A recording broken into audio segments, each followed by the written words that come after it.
क्या लेंगे, चाय या कॉफी?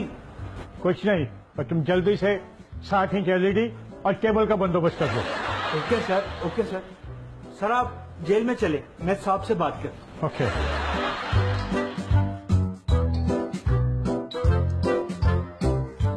जेल में नए आने वाले साथी को खुशामदीद कहते हैं।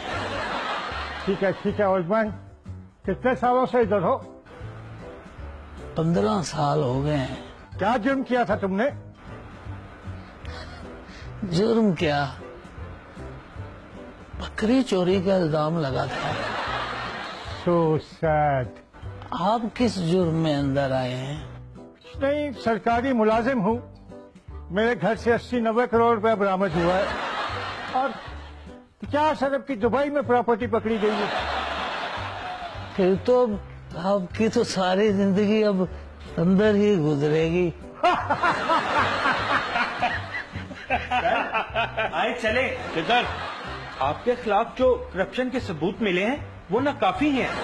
इस वजह से आपको कैद में नहीं रखा जा सकता, आप आजाद हैं।